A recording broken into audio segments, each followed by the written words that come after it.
Hello there people, Voidbound here, and if you clicked on this video for a few reasons, either A, it appeared in your sub box, or B, you just bought Stellaris and you're looking to have a guide to help create your very first empire. Now, before I get into anything, if you just bought the game, you're not going to find the Republic, Galactic Empire, UNSC, or United Nations Space Command, or the Covenant, because I have multiple mods installed. However, I highly recommend picking one of these pre-made empires just to get a feel about what all this shit does, like what all this stuff means. You'll have already like a tutorial guide like Vega. I think the name of the AI little thing in the thing that helps you like about finding all this shit, getting your empire up and running. However, if you just want to say throw all that shit out the fucking window and just say fuck it and create a brand new empire, this is what this video is here for. So I'm going to start at the top and I'm going to work my way down. Appearance, this is totally cosmetic. It does not impact the game whatsoever. This just determines what your species looks like. Just for simplicity, I'm just going to go with humans. I have no idea why your clothes keeps on changing, but we're just going to go with humans for now. Species name, once again, totally up to you. Zero impact on the game. You can do whatever the fuck you want. Let's just go with some random shit. And if you want to write a really in-depth biography about your species or your empire, to have like a very in-depth roleplay type game, you can go ahead and do that. I don't do this at all because I'm not in one for, you know, like getting really in-depth with the game. I just like to play it for fun. Name lists. This is once again totally cosmetic. It does not do anything. It just changes names of your leaders, ship names, planet names, and fleet names.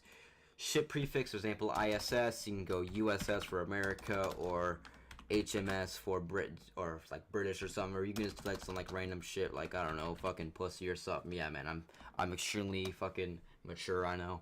Anyway, you can select some random stuff. For example, you can go with a fungoid name, you can go with a hive mind name, it's an autonomous drone, hive vessel, seeker vessel, carrier vessel, combat vessel, just fucking random shit. And you can go with UNSC, you can go, has all the UNSC names, for example, Battle Group X-Ray, Battle Group India, all the shit that had Halo in it, but that's only if you have those mods installed. But just for simplicity, again, we're just going to go with humanoid. Now, traits. This is the first part that actually impacts the game. I'm not going to do this right now because you want to base your traits off of your government and ethics, so they mix in nicely so you can really push your empire in the direction you want to play as. So ruler, once again, doesn't really do anything. You can change the name of your ruler, make him either male or female. You can change the phenotypes, meaning that they're like black, Asian, Caucasian. Doesn't really do anything, just changes the look of your ruler. I'm just going to go with hairstyle, there you go. Look at that beautiful beard.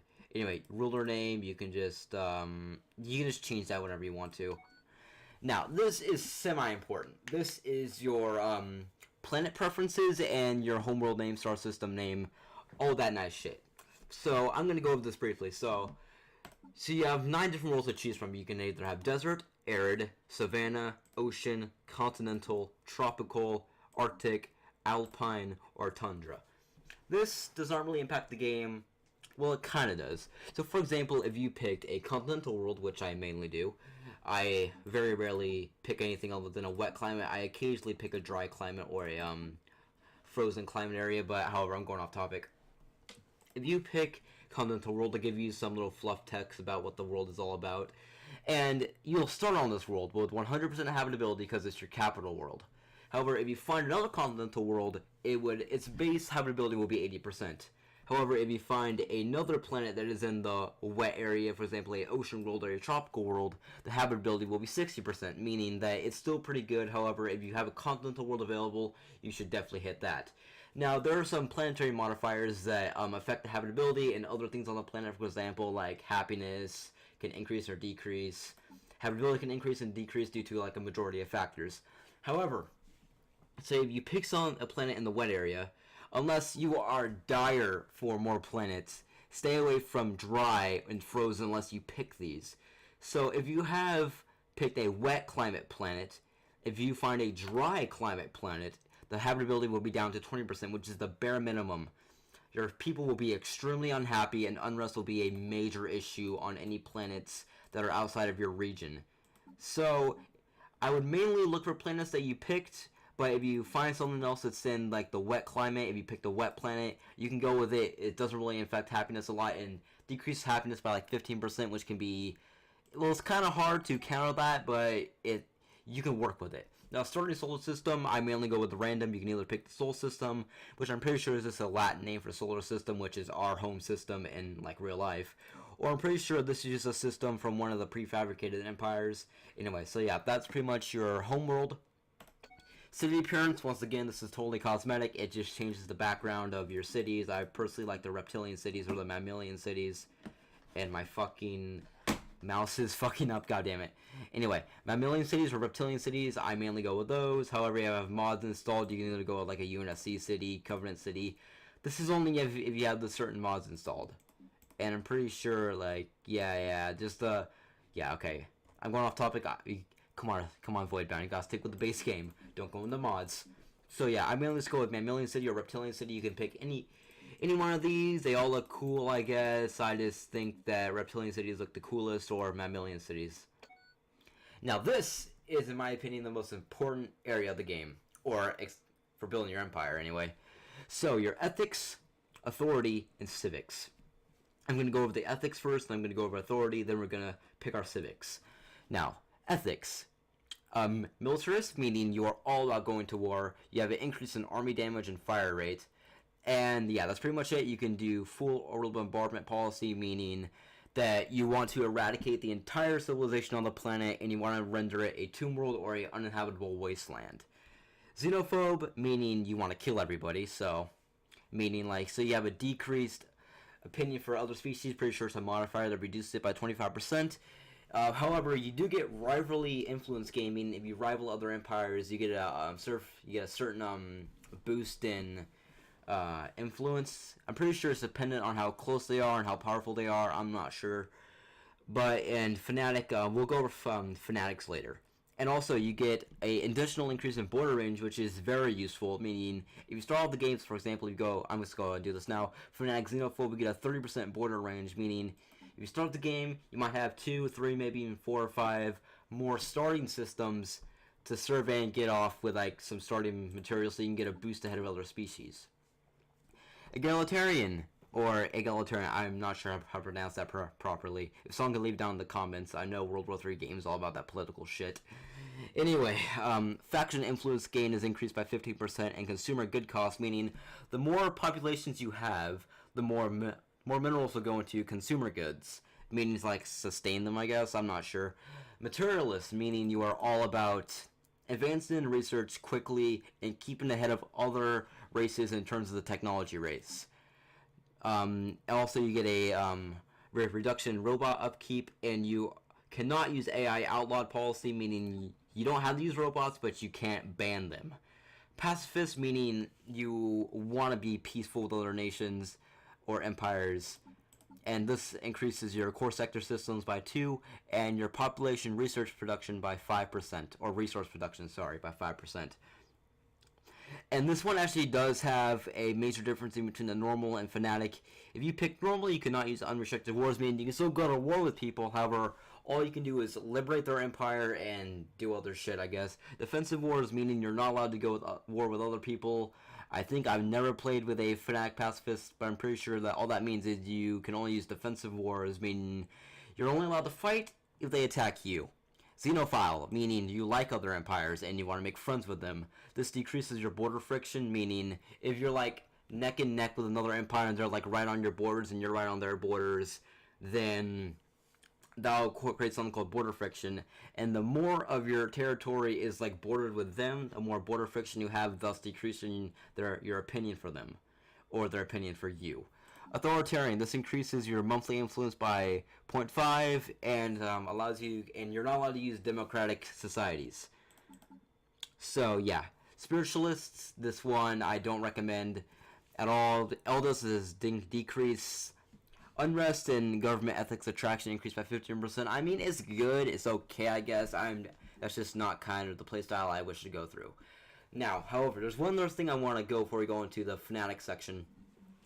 If you are a materialist and you run into a pacifist empire, they won't like you because you're all about going to war. If you're a materialist empire and you run into a spiritualist empire or vice versa, you guys won't really like each other.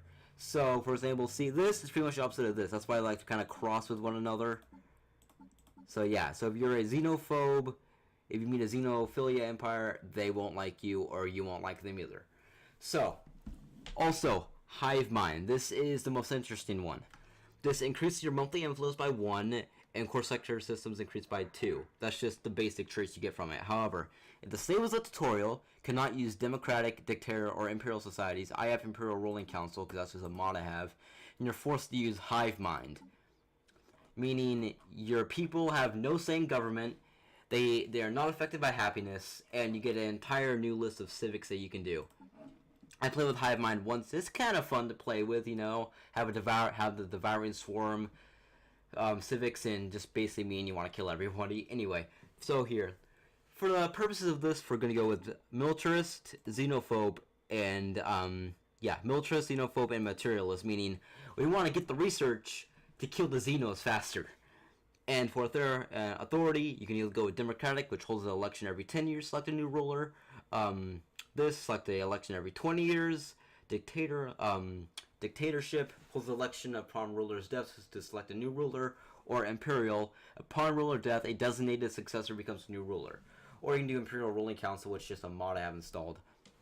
And I'm just going to go with imperial. Now that we can go into our civics. So I'm not going to go over all of them, because that will take for like fucking ever. Okay, so what I am going to do is I'm going to go over a few that I mainly pick. I sometimes pick cutthroat policies, which increases your monthly influence by 1, which is very extremely useful. And if you're looking to do some, I also go warrior culture, increase your army damage and army upkeep is reduced. I'm mainly about invading other planets and all that cool shit.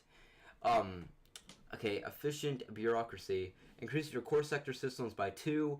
I sometimes do that. For the simplicity, I'm just going to go with cutthroat policies and environmentalist, which decreases consumer good costs, meaning this isn't really useful at the beginning of the game. Once you get like where you have like dozens of planets under your control and consumer good costs are in the hundreds, this will decrease by like 20, 30, 50, 60 minerals a month that might save you. So we're going to go with that. Next is your empire name. We're just going to go with a random name. It's mainly based off of the name of your species. Next, okay. Game lag there. You can create a cool flag too. This is mainly just cosmetics. We're just going to go with that. That looks cool. And now, starting weapons. This is kind of important too. So I'm going to go with each and every one of these. Projectile weapons have the least range.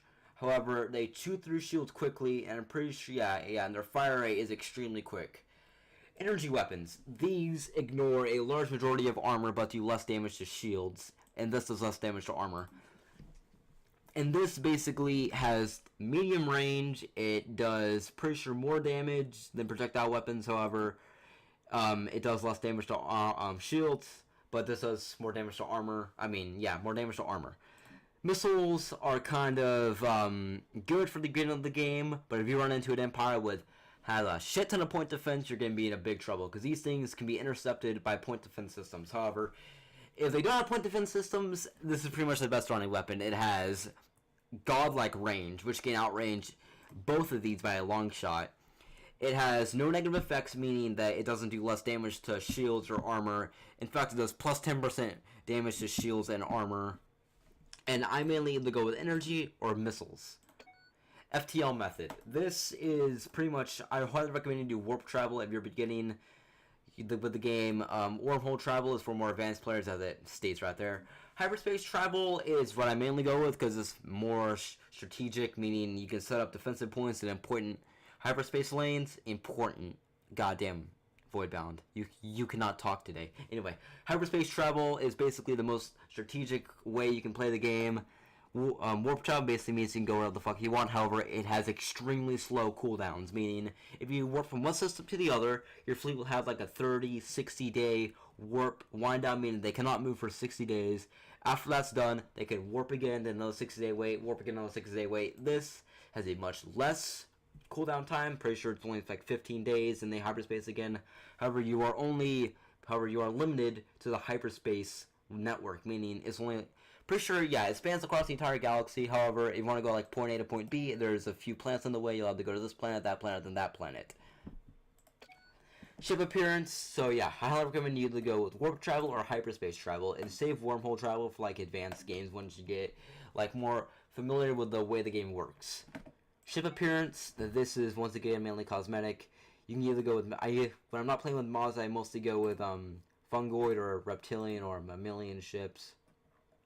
However, if you're playing with mods, you can either go with Empire ships, you know, Rebel ships, you know, sea ships, Covenant ships. This is all mods. All these choices are mods. These are just the 6 base game ship designs. Unless you have like the humanoids pack or the plantoids pack, then you have a few other ship designs and other appearance that you can pick. And that pretty much wraps it up. You can go with done, and I'll go over this too. So, if you have a fairly weak computer, I would recommend playing with either a medium, a small, or a large. I would not go with huge as your first game because shit will just be happening way too quickly. There'll be way too many empires to be managing, and yeah. And I would go with either a ring or spirals. I did not like this one in the slightest because shit's just too easy to get from point A to point B. Having spirals or arms, it makes shit more strategic and is a lot more fun. AI empires, if once again you have a fairly weak PC, I would not recommend going with the full amount unless you're going with like a median empire. Then 13 empires really shouldn't put too much on your PC.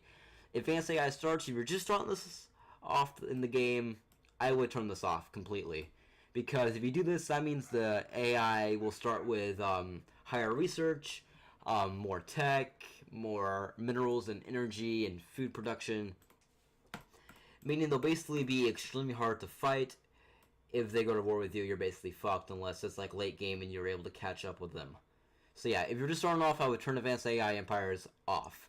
Fallen Empires, this is basically part of the main game. You can either have these on, and depending on your traits or ethics, if your ethics match the same as a Fallen Empire, there's 4 different choices. There's the xenophobic empires, which you can't trade with them at all, and you can't interact with them unless rivaling them or going to war with them. You have the spiritualist empire, which if you are a spiritualist, they'll like you, but if you're anything else, yeah, they'll either force you to convert to their religion or they'll kill you. You have the materialistic empire, which is basically they'll either ask for your most advanced scientists to go to their world. However, if you decline it, they'll get angry at you. If you accept it, they'll patronize you, meaning they'll give you gifts of research, some of their highly advanced warships, which is great to get. And yeah, and there's also Xenophile Empire, which basically they want to create peace across the galaxy, and they'll do that by force. Primitive civilizations, meaning civilizations that are still in the Stone Age, the Bronze Age, the Gold Age, the Industrial Age, the Steam Age, the Renaissance Age, and Early Space Age. Pretty sure that's all of them. You can either build opposition posts to get more society research, or you can enlighten them to get them up into the Space Age to where they are a empire, a galactic empire, and they'll be under your protectorate, meaning that you're pretty much their protectors until they're able to go out into the galaxy on their own. Habitable worlds, this I mainly keep it like 2 times. I never go to 5 times.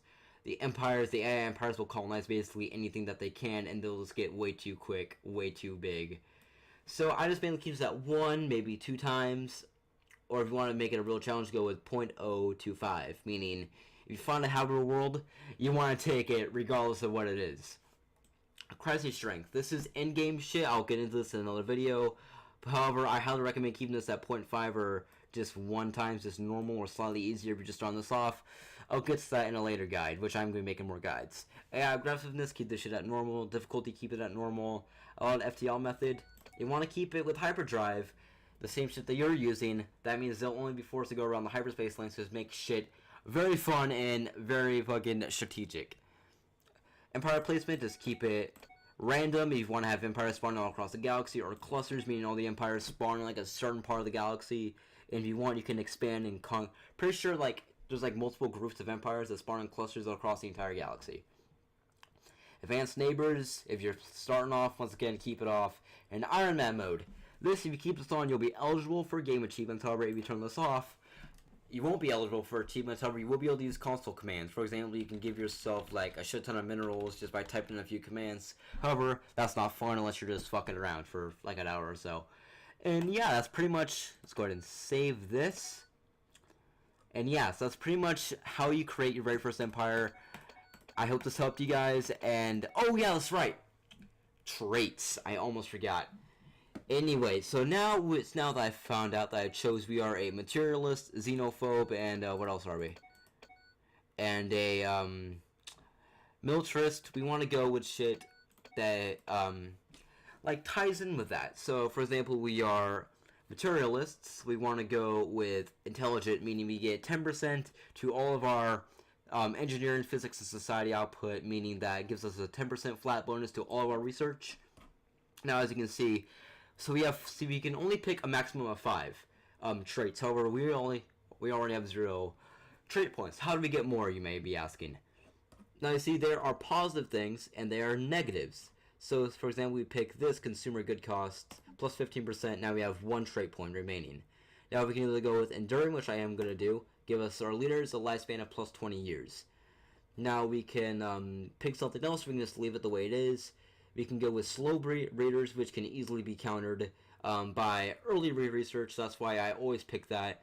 Quick learners I sometimes go with, or we can just go with a bonus to natural engineers, natural physicists, or natural sociologists, meaning that you get a 15% bonus to a certain research area, which I already picked intelligent, so I'm not going to go with that. I am, however, going to go with quick learners, which basically increases the amount of XP your scientists, your admirals, your generals, and your governors gain. For example, you gain XP for scientists by surveying planets, or other research scientists. They get a little bit of XP for every month that goes by when they're researching something. And yeah, so you can go ahead and take a look at these on your own. I'm not going to go for all of them because I'll take for like fucking ever. However, if you do not pick materialist, I would highly recommend you go for adaptive, meaning like other rules would be either 90%, it'll go up to 70% if it's in your same climate. However, if you find a planet that's not in your same climate area, it'll be going up to 30%, which is still very bad. However, you can manage it a little bit easier because there'll be a little bit less unrest, and you'll be able to counter that through armies or certain traits or just planetary modifiers. So yeah, that's pretty much how you create your very first empire. Yes, replace it, please. Also, so say you create an empire and you want to create a brand new one. These little things over here, this is mainly just a phoenix picture, I have the Star Wars bond installed, this the Imperial flag. If they're lit up, that means the empire will spawn, or has a chance to spawn in the galaxy. You hit this, there's a little lock there, they'll be forced to spawn, meaning that they will always spawn in the game, no matter how many games you start, they'll spawn. So if you click on all these, for example, all these empires will be spawning in the game. But if you turn these off, these empires will not spawn, and it will just be like a random prefabricated empire or a randomly generated empire. So yeah. So yeah, that's basically how you create your very first empire, and yeah, I hope this helped you guys. If it did, as always, leave a like, leave a comment, and subscribe if you're new, guys, and I will catch you guys in the next video. Peace.